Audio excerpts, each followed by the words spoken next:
Salam chers amis internautes, c'est un immense plaisir tey jii ñu nekk ak yéen ci li nga xam ne moo di seen émission gise bi tey nag dama fee dalal ndaanaan ndax nee naa la émission bi ay ndaanaan rek lay dalal Saliou nuyu naa la.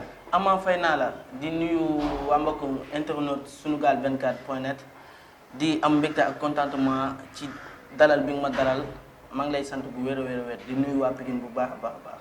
waa nee naa leen saa su nekk nii lay demee dañuy jeex xool ndaanaan yi fu ñu féetoo ñu andi leen ci suñu émission gise bi ngir dalal leen yéen ñi di internet di seetaan Sunugal 24 là où on donne ce qu'on appelle l'émotion à temps réel dañuy dalal Saliou mi nga xam ne moo nekkoon demi-finaliste Petit Gallé 2015 Saliou dañ lay bàyyi tout d'abord nga présenter ñu wax ñu par rapport li nga xam ne moo la dugal ci li nga xam ne moo di musique bi nga xam ne ñëpp moom lañ la xamee.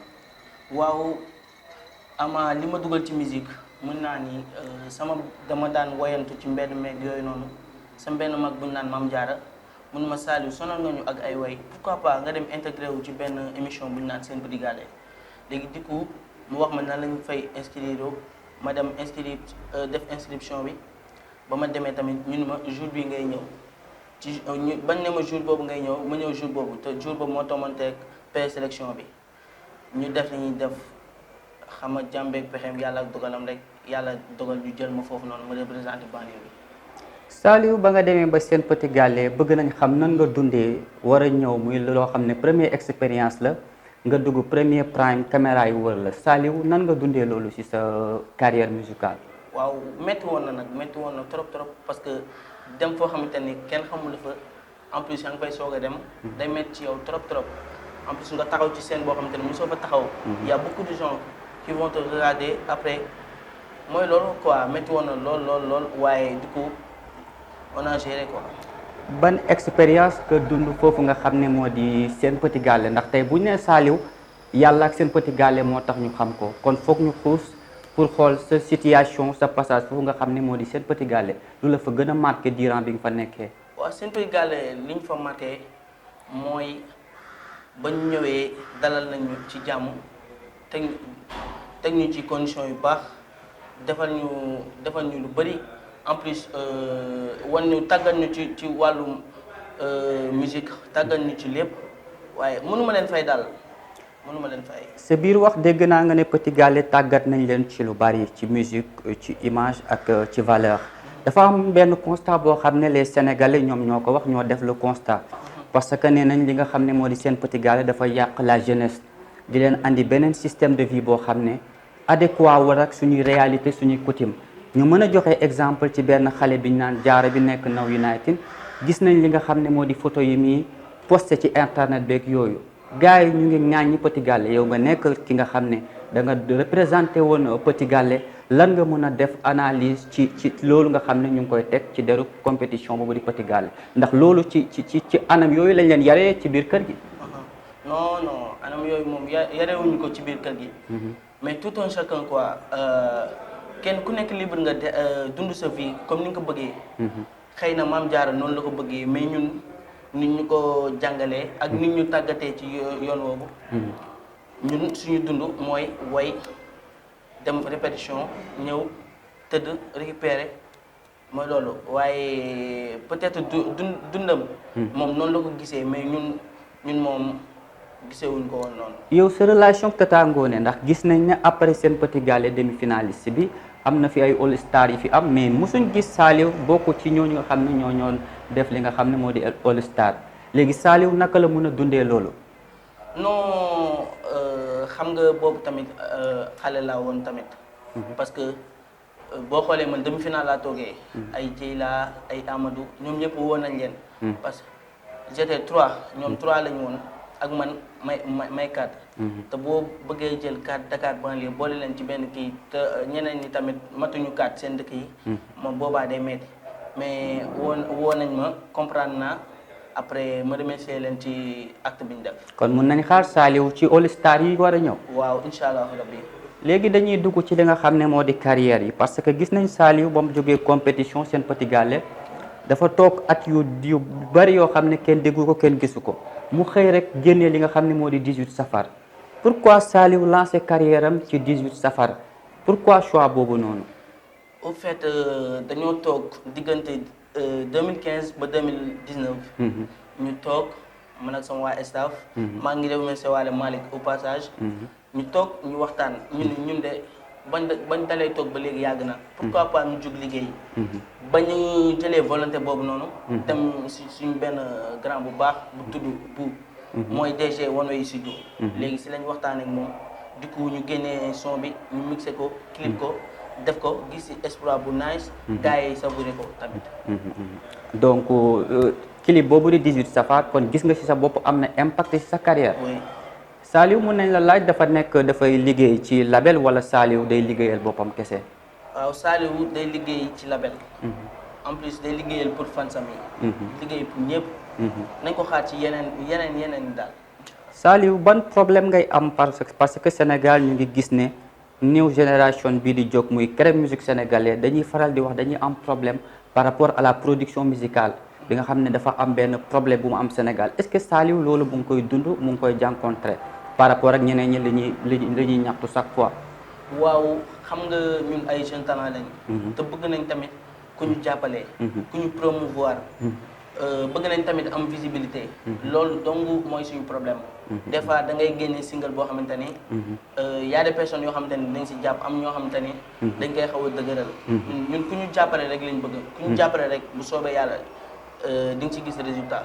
donc Saliou buñ déggee internautes yi buñ déggee li ngay wax c'est-à-dire que Saliou dafa am benn problème boo xam ne manque de soutien la. dafa manqué ñu koy dimbale. te loolu je pense que ne dëkk bu mel ni lieu bu mel ni banlieue du yoon parce que am na ay ndaanaan yu fa nekk ndax yu mel ni ay Papa Diouf ay Abou Choubala ñu ngi leen di nuyu de passage ay Pagaye Mbaye Dogo xaar ñu ngi ñëw bientôt seet ci la yow naka ngay dundee ak mag ñooñu nekk Pikine est-ce que ñu ngi leen di may doole ak loxo yenn jeunes banlieue bi. waaw ñooñu moom samay grand yu baax lañ. en plus ñu am yitte si nañ leen. des fois dañuy daje ay programme ñu dugg ñu invité ma way si. après ma nemmeeku leen. dafay neex daal dafay neex maa ngi leen sant di leen gërëm aw ma seen fay. di leen remercier au passage. d'accord ci fan yu néew lañ gis nga génne benn son bi li nga xam ne moo di cover la di cover Youssou Ma Jigéen Ndour un icône de la musique sénégalaise pourquoi choix boobu nga xëy rek génne li nga xam ne après ba nga lancé 18 Safar nga ñëw génne cover durant li nga xam ne moo di Covid 19 bi lu tax choix Youssou Ndour. non soo xoolee son Youssou Ndour bi. daf cee way xale. te xale moomu ni yàlla la. c'est juste une sensibilisation pour ñun xale yi quoi. ndax xale moom mooy dooni mag ëllëg. moo tax ma woy ko. ci période mbas mi wàcc fi te yàlla na ko fi yàlla jëlee. ba artistes yeeg ñëpp. mën di delluwaat seen activité. loolu doo nga tax ma woy ko. d'accord bu ñu jógee li nga wax message de sensibilisation la amaana sénégalais yi namm nañ Saliou bëgg a dégg voix am dañoo bëgg Sunugal 24 am li nga xam ne moo di exclusivité acapella li nga xam ne moo di cover bi mu def di Youssou Ma Jigéen Ndour bi nga xam ne day def un message mais di sensibiliser les enfants parce que les enfants ce sont des innocents qu'on doit soutenir qu'on doit protéger Saliou dañoo bëgg nga may ñun waa Sunugal 24 li nga xam ne moo di exclusivité acapella li nga xam ne moo di sa cover bu bees bi. bismillah ñi dee di joot dellu sàkku ñaan di ñaan yàlla mu nangul ñu lépp lu ko ñaan seytaane day yàq xel di soppi xalaat jife wali àndandoo ñun daal bu ñu laal yaay yee xaaleel réew mi nii laa ko bëggee waaw ndeke at mi moo di atum gone soxlawul bari wax nañu booloo te wan mag ñi ñu ñooy doomi réew suñu bëggee suñu réew mi naat dañoo war a booloo te kat fu waay mën a ne sañ caaya nga too yaay yee xaaleel réew mi nii laa ko bëggee waaw. macha allah kàddu yi neex na baat bi neex na di ko ñaanal yàlla caf li nga xam ne moo di cat seexlu ko Saliou dañoo dégg nga wax woy ci xale. te buñ ne xale li nga ci woy di protéger xale dañoo force ci li nga xam ne moo di weeyu béykat ne Saliou dafa am benn enfance bu difficile c'est-à-dire que Saliou ba mu amee li nga xam ne moo di entrée en sixième def na jaar na li nga xam ne moo di daara et bëgg nañ mu reveniral ñu ci instant boobu naka la ko dundee foofu noonu difficulté yi mu fa am ak ban appel la mun a def par rapport ak ñi nga xam ne ñoo di nekk ci daara yi souffrance bi ñu fay dund.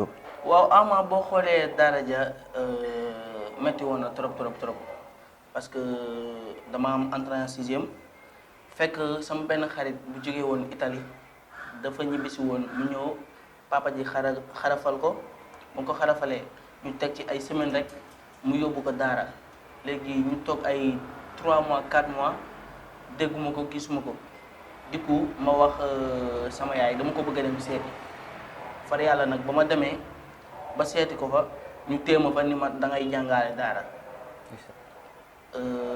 mu métti woon ma lool ma sori sama yaay sori sama papa sori ñëpp dafa métti woon si man tamit parce que toog gisoo sa yaay gisoo sa papa day métti si yow ñuy jàng en plus dañuy yeewu di dem bayi di dem sàmmi dañuy guddee tëdd di teel a yeewu te dafa métti woon ci man lool moo tax sama enfance su ma koy fàttaliku. waaw c'est l'émotion parce que tey jii dañuy profiter waale di lancer benn message boo xam ne c'est pour son excellence monsieur Macky Sall ndax xam nga ne xale moomin la te les enfants vivent terriblement dans les daara dans les pouponnières ba tax na on fait appel à notre cher président à ce que mu saytu ñi nga xam ne ñoo nekk ci daara yi parce que c'est tellement dur de voir certains enfants souffrir à bas âge alors qu'ils avaient besoin du soutien. Donc l'enfant a des droits Saliou léegi dañuy yeggali li nga xam ne moo di émission bi dëgg la métti na trop waaye toute personne à son enfance am na jaar-jaar dañ lay masawu te di la laaj xam naa ne amaana passage boobu nga am foofu am na lum la servir ci li nga xam ne moo di sa suite vie loolu ban leçon la jàngat ak lan la poussé à ce que ngay dund tey.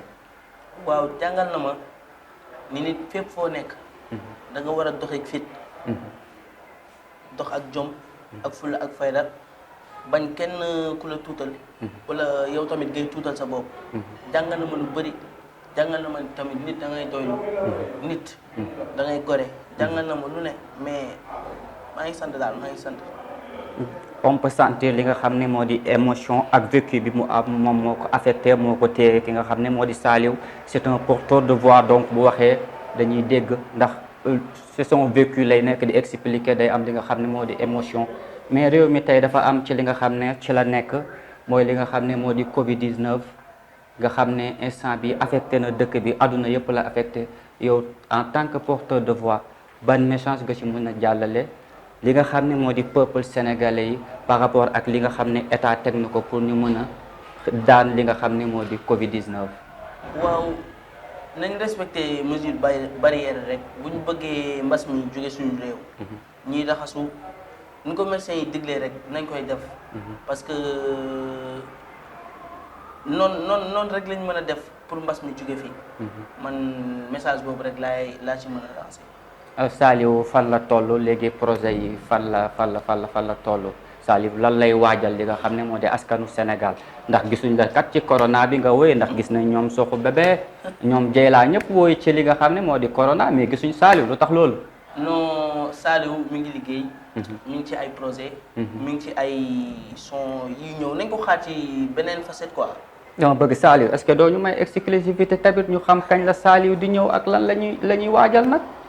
ndax njaay ku jaar si taatu garab guddi xam ne mi mel ni danga fa jaar bëccëg mag ñee ñu jàngal waaye ñooy jàngal ndaw yi di leen way man mii di leen jañeey dëgg-dëgg yaay booy ñi dañuy bañ ba doon ni nu doon kuy góorgóorlooy mooy jàmbaare wooy gar mi day ñeme jam jawloor dini rooy du njaay jaata njaay lu ko bëtam xañul fitam du ko xañ doole jaa bëri loole